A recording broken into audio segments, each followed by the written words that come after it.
الدين وعلى آله وأصحابه أجمعين. سبحان اللہ. أما بعد فأعوذ بالله من الشيطان الرجيم. بسم الله الرحمن الرحيم. ثاني اثنين إذ هما في الغار إذ يقول لصاحبه لا تحزن إن الله معنا صدق الله العظيم. ان اللہ وملائکتہ یصلون علی النبی یا ایھا الذین آمنوا صلوا علیہ وسلموا تسلیما. الصلاۃ والسلام علیک یا سیدی یا رسول اللہ وعلی آلک واصحابک یا حبیب اللہ.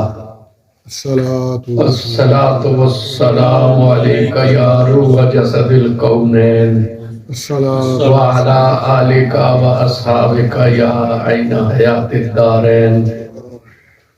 الصلاة والسلام عليك يا سيد الأشراف وعلى آلك وأصحابك يا جامع الأوصاف. مقدوم محتشم عالی مرتبت برادر محترم حضرت علامہ قاری محمد یونس صاحب قادری اور برادران واقعتبار، جمادی الثانی کے مہینے کی نسبت سے مجھے جو عنوان تفویض کیا گیا ہے وہ ہے حضرت سیدنا صدیق اکبر رضی اللہ تعالی عنہ کی ذات ستودہ صفات. آپ کی شخصیت، آپ کی ہستی بلا شک و شبہ اسلام کے بہت بڑے محسنین میں سے ایک ہے. حضرت علامہ اقبال نے کیا خوبصورت لفظ آپ کے لیے استعمال کیے کہ کلیم اول سینہ ماں، کہ جو ہمارے منبع تجلی ہیں، ہمارے کوہ سینہ ہیں، جہاں سے ہمیں نور تجلی علم آ گئی اور ہدایت حاصل ہوتی ہے، وہ ہے جناب رسالت و آپ صلی اللہ علیہ وسلم. تو اس کوہ سینہ کے جو پہلے کلیم ہیں وہ حضرت ابو بکر صدیق. کیا خوبصورت ترکیب انہوں نے استعمال کی تھی. کلیم اول سینہ ماں، کہ ہمارے کوہ سینہ کے جو پہلے کلیم ہیں، جو پہلے وہاں سے تجلی لینے کے لیے گئے، روشنی لینے کے لیے گئے، جو مستفید ہوئے سب سے پہلے، وہ بلا شک و شبہ حضرت سیدنا ابو بکر صدیق رضی اللہ تعالی عنہ.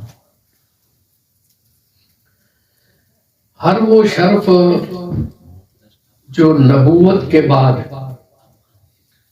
کسی بھی ذات کے لیے اللہ کے قرب کا باعث ہو سکتا ہے، فضیلت کا باعث ہو سکتا ہے، اللہ کی بارگاہ میں محبوبیت کا سبب ہو سکتا ہے، وہ سیدنا ابو بکر صدیق رضی اللہ تعالی عنہ کو حاصل ہے. نبوت کے بعد سب سے بڑا مقام صدیقیت کا ہے، اور آپ کا تو لقب ہی صدیق اکبر. اسی سے آپ اندازہ لگائیں کہ آپ کی ذات ستودہ صفات روحانیت کے کس مقام پہ ہے، پاکیزگی کے کس مقام پہ ہے، اللہ کے قرب کے کس مقام پہ ہے، کہ آپ ہیں ہی صدیق اکبر. صرف صدیق نہیں ہے بلکہ صدیق اکبر.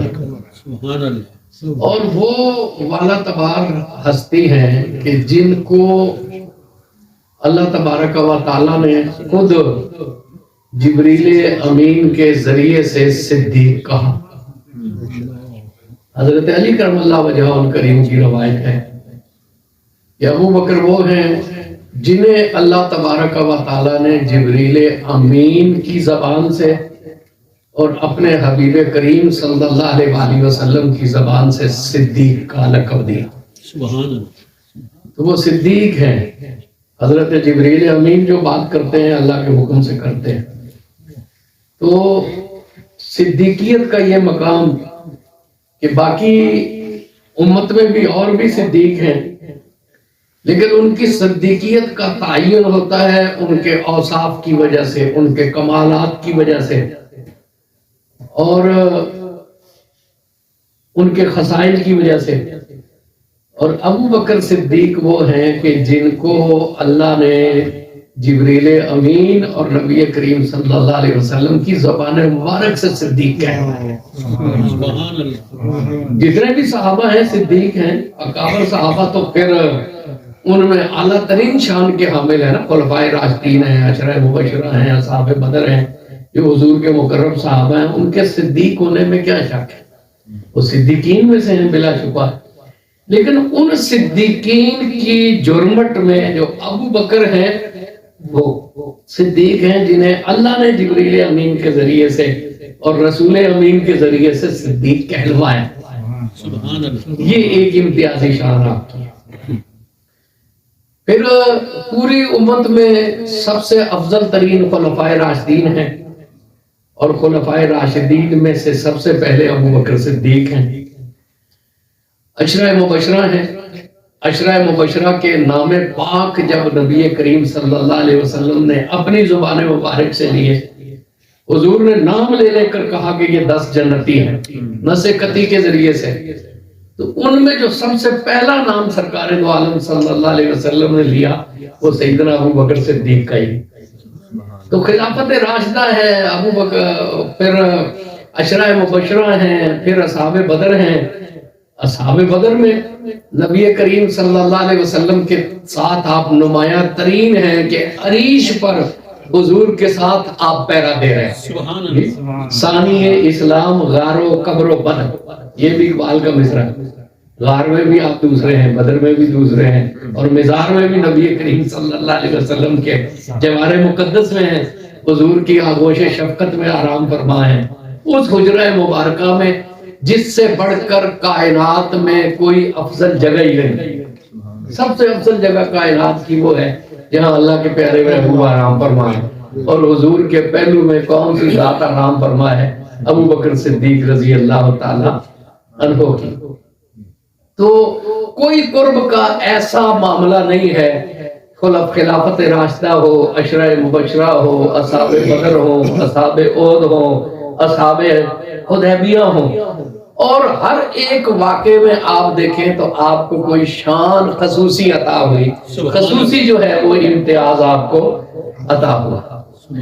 اور وہ ذات والا تبار ہیں کہ جو اللہ تبارک و تعالیٰ کا کہ قرب کا ہر مرحلہ جو ہے نا اس میں نمایاں ترین. جو اللہ کا قرب ہے، اللہ کے قرب کی 2 بنیادیں اللہ نے قرآن میں ذکر کی ہیں، جسے ہم ولایت کہتے ہیں نا. اللہ تبارک و تعالیٰ کا قرب ہے. ولایت کیا کہتے ہیں؟ جسے اللہ کا قرب نصیب ہو. ولی کہتے ہیں مقرب کو ہے، جو اللہ کا مقرب ہے اسے ولی کہتے ہیں. تو ولایت کی 2 بنیادیں قرآن نے بیان کی ہیں. الذین آمنوا وکانوا یتقون، کہ جو ایمان لائے اور جنہوں نے تقوی اختیار کیا. جنہوں نے ایمان اختیار کیا اور جنہوں نے تقوی اختیار کیا. ایمان میں حضرت ابو بکر صدیق رضی اللہ تعالی عنہ کا مقام کیا ہے؟ حضرت عبدالعزیز دباغ فرماتے ہیں کہ حضرت ابو بکر صدیق کا ایمان ایک پلڑے میں رکھ دیا جائے اور باقی امت کا ایمان دوسرے میں پلڑے میں رکھ دیا جائے تو ابو بکر صدیق کا ایمان حاوی ہو جائے. سبحان اللہ.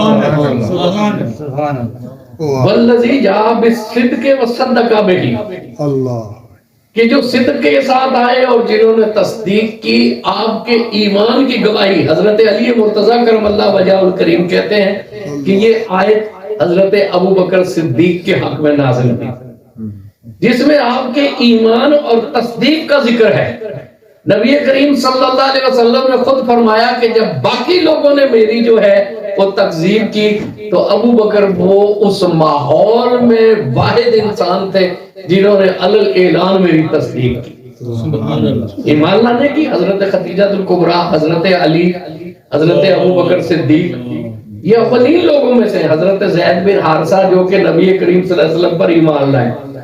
لیکن ایمان میں حضرت ابو بکر صدیق کی جو امتیازی شان ہے وہ یہ ہے کہ آپ نے ایک لمحے کے لیے بھی اپنے ایمان کو چھپایا نہیں اور کھلم کھلا اس کا اعلان اور اظہار کیا. حضرت علی کرم اللہ وجہ کریم فرماتے ہیں کہ ابو بکر صدیق کی زندگی کا ایک لمحہ مومن آل فرعون کی ساری زندگی سے بہتر ہے، اس لیے کہ وہ حالات ایسے تھے کہ اپنے ایمان کو چھپانے پر مجبور تھا، وہ اپنے ایمان کا اظہار نہیں کرتے تھے، لیکن ابو بکر صدیق نے ایک لمحے کے لیے بھی اپنا ایمان نہیں چھپایا. اس بنا پہ اچھا مزے کی بات میں میرے ذہن میں آئی کہ میں آپ کو بتاؤں. بھی میں نے 3-4 روایتیں پیش کی. ہر روایت کے راوی سیدنا علی مرتضیٰ کرم اللہ وجہہ الکریم، اور حضرت علی کرم اللہ وجہہ الکریم کی جو شان اور فضیلت کی بنیادی روایتیں ہیں نا، انہیں دیکھو، ان کے راوی سیدنا ابو بکر صدیق. اس کا کیا مطلب ہے؟ جو ابو بکر صدیق کی عرفہ والا شان ہے اس کی روایت کون کر رہے ہیں؟ علی مرتضیٰ کرم اللہ وجہہ الکریم. اور جو علی مرتضیٰ کرم اللہ وجہہ الکریم کی عرفہ والا شان کی بنیادی حدیثیں ہیں ان میں سے ہر ایک کا راوی ابو بکر صدیق ہے یا عائشہ صدیق. اس کا کیا مطلب ہے کہ محبت ہی محبت ہے، مودت ہی مودت ہے، اس سے ہٹ کے کوئی بات نہیں ہے. اہل ایمان کو ایسی چیزوں کی طرف توجہ ہی نہیں دینی چاہیے. ساری روایتیں دیکھ لو، ابھی میں نے جتنی روایتیں بیان کی، کون بیان کر رہا ہے؟ علی مرتضیٰ کرم اللہ وجہہ الکریم. محبت والے لوگ ایسی روایتیں بیان کرتے ہیں، دشمنیوں والے روایت ایسی روایتیں بیان نہیں کرتے. اور اگر دیکھو نا، نبی کریم صلی اللہ علیہ وآلہ وسلم سے مکی زندگی میں سب سے قریب ترین شخص کون تھا؟ ابو بکر صدیق. وہ لوگ جو کہ سوسائٹی کے تھے. اور رشتہ داروں میں سب سے زیادہ قریب کون تھا؟ علی مرتضیٰ کرم اللہ وجہہ الکریم. تو یہ کیسے ممکن ہے کہ جو بعثت سے بھی پہلے گھر میں اتنے قریب تھے، بعد میں وہ ایک دوسرے کے قریب نہ ہو اور ایک دوسرے کے مخالف ہو جائیں گی؟ جو حضور اکرم صلی اللہ علیہ وآلہ وسلم کے زیر سایہ رہ رہے ہیں، اور بعثت سے بھی پہلے حضرت علی کرم اللہ وجہہ الکریم کی عمر 10 سال تھی، اور جیسے ہی وہ تھوڑے سے بڑے ہوئے انہوں نے آنکھ ہی چہرہ مصطفیٰ کو کھول کر دیکھی، اور پھر کچھ بڑے ہوئے تو حضور نے انہیں اپنی تربیت میں لے لی. اور حضرت ابو بکر صدیق کے ساتھ حضور کا معمول کیا تھا کہ صبح بھی ملاقات ہوتی تھی، شام بھی ملاقات ہوتی تھی. کوئی وقت ایسا نہیں تھا، کوئی دن ایسا نہیں تھا کہ وہ مکہ میں ہو اور حضور اکرم صلی اللہ علیہ وسلم کی دن میں 2 دفعہ ابو بکر صدیق سے ملاقات نہ ہو. یا آپ ان کی طرف تشریف لے جا رہے ہیں یا وہ آپ کے گھر حاضر ہو رہے ہیں. یہ سب سیرت نگاروں نے لکھا ہے کہ کوئی دن ایسا نہیں تھا جب صبح شام سیدنا ابو بکر صدیق سے نبی کریم صلی اللہ علیہ وسلم مہربانی نہیں فرماتے تھے. حضور تو مہربانی فرماتے ہیں نا. تو یہ کیسا ہے ممکن ہے کہ جو رسالت مآب صلی اللہ علیہ وسلم کے اتنے قریب ہو، حضرت علی کرم اللہ وجہہ الکریم ان کے ساتھ قریب نہ ہو، اور ان کے ساتھ جو ہے وہ ان کے معاملات جو ہے وہ بہت زیادہ قربت کے یہ نہ ہو. یہ تو عقلاً ہی ممکن نہیں ہے، عقلاً ہی ممکن نہیں. اور ایمان آپ کے بارے میں تو حضرت میمون بن مہران نے بڑی بات کی.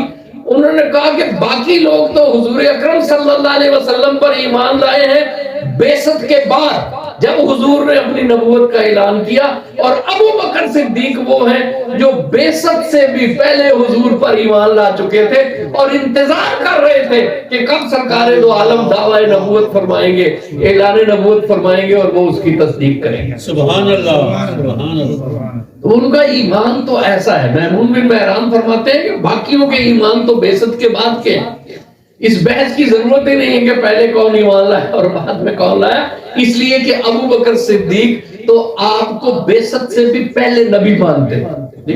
وہ کس طرح؟ حضرت ابو بکر صدیق، میں بھی آپ کو عرض کروں گا کہ تاجر تھے اور بڑے نمایاں لوگوں میں سے تھے، بڑے صاحب فہم و فراست تھے. جو آپ کا قبیلہ بنو تمیم تھا، عرب کے 10 قبیلوں میں سے ایک نمایاں قبیلہ تھا، اور دیت کے معاملات اور یہ دیگر جو معاملات تھے تاوان وغیرہ کے، یہ آپ طے کیا کرتے تھے۔ اور جب لڑائی جھگڑا ہو جائے پھر عربوں میں تو جھگڑے ہی خون کے ہوا کرتے تھے، قصاص کے ہوا کرتے تھے، وہ تو جنگوں میں جو شروع ہو جاتے تو پھر تو شروع ہی نہیں ہوتے تھے۔ تو پورے مکہ میں سارے لوگ ایک شخص کی ضمانت پہ اعتبار کرتے تھے، اور وہ شخص تھا ابو بکر صدیق رضی اللہ۔ اس کا مطلب ہے کہ ساری سوسائٹی آپ کے کردار کو مانتی تھی، ساری سوسائٹی آپ کے اعلیٰ و عرفہ سیرت کو مانتی تھی، ساری سوسائٹی آپ کی ذہانت اور فراست کو مانتی تھی۔ اس لیے وہ کہتے تھے کہ جو فیصلہ ابو بکر کریں گے وہ ہمیں قابل قبول ہوگا۔ یہ آپ کے ذمہ تھا اس معاشرے میں کہ قصاص کے، دیت کے، تاوان کے فیصلے سیدنا ابو بکر صدیق کیا کرتے تھے۔ پھر اللہ تبارک و تعالیٰ نے آپ کو تمول دیا، آپ تاجر تھے، اور جو اس زمانے میں علوم تھے، دو علم بڑے نمایاں تھے جنہیں عرب بڑے شوق سے حاصل کیا کرتے تھے، اور جن کے پاس وہ علم ہوتا وہ اس سوسائٹی میں پڑھا لکھا آدمی شمار ہوتا اور عالم شمار ہوتا۔ ایک تھا علم انصاب اور ایک تھا علم ایام العرب۔ پورے عرب میں کوئی شخص بھی ابو بکر صدیق سے زیادہ ان دونوں علوم کا ماہر نہیں، ایک علم انصاب کا اور ایک علم ایام عرب کا۔ حضرت ابو بکر صدیق پورے عرب سے واقف تھے، قبیلوں کے نسب سے واقف تھے، ان کے شجروں سے واقف تھے، ان کی روٹس جو تھی نا ان سے واقف تھے کہ کون سا قبیلہ کہاں سے اٹھا کہاں سے گیا۔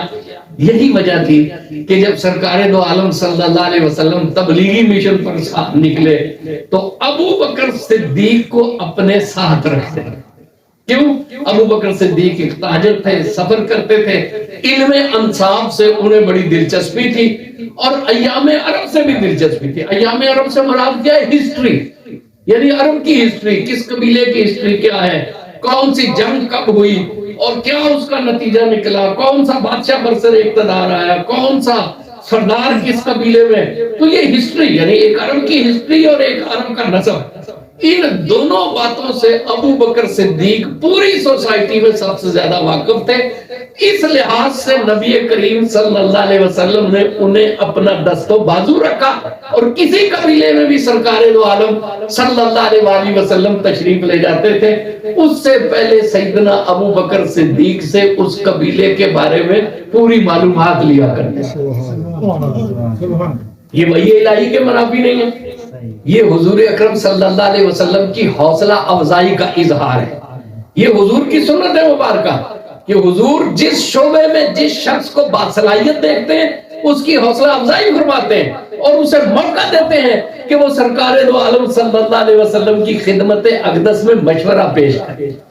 یہی وجہ ہے کہ حضور اکرم صلی اللہ علیہ وآلہ وسلم کے بعد صحابہ کرام نے سیدنا ابو بکر صدیق سے زیادہ کوئی موضوع شخص جو ہے وہ نہیں دیکھا، اس لیے کہ حضرت ابو بکر صدیق سے زیادہ پورے جزیرہ عرب سے کوئی بھی شخص واقف نہیں تھا، اور رسول اللہ صلی اللہ علیہ وسلم کے بعد اگر کوئی شخص حضور کے منصب ریاست و خلافت کو سنبھال سکتا تھا تو وہ صرف اور صرف ابو بکر صدیق کی ذات۔ اور یہی وجہ تھی کہ حالات کتنے مخالف ہو گئے تھے، ابو بکر صدیق کا کوئی ایک فیصلہ بھی غلط ثابت نہیں ہوا، کیونکہ آپ ہر قبیلے سے واقف تھے، ہر شخص سے واقف تھے، ہر چیز کو آپ جانتے تھے۔ آج لوگ فضول قسم کی بحثیں کرتے ہیں اور عجیب و غریب پڑھتے ہیں، وہ ان کو چیلنج کرتے ہیں جو رسول اللہ صلی اللہ علیہ وسلم کے تربیت یافتہ ہے، جو رسول اللہ کے تربیت یافتہ ہے، تو ان کے فیصلوں کو چیلنج کر رہے ہو۔ ان سے بڑا کائنات میں کون ہے؟ اشرا مبشرہ سے بڑا کون ہے؟ اصحاب بدر سے بڑا کون ہے؟ رسول اللہ کے تربیت یافتہ لوگوں نے فیصلہ کیا، اور اس لیے فیصلہ کیا کہ وہ ابو بکر صدیق کے اوصاف سے اچھی طرح واقف تھا۔ وہ سمجھتے تھے کہ ان سے زیادہ ان حالات میں کوئی موضوع شخص ہے ہی نہیں۔ تو ایمان دیکھ لو، تصدیق کا ایک لمحہ پوری زندگی ابو بکر صدیق سے زیادہ کوئی شخص ایمان میں مستحکم نظر نہیں آئے گا، اور ایک لمحے کا تذبذب بھی ابو بکر صدیق رضی اللہ تعالی عنہ کی ذات میں کبھی نہیں پایا گیا۔ صلی اللہ علیہ وسلم نے ارشاد فرمایا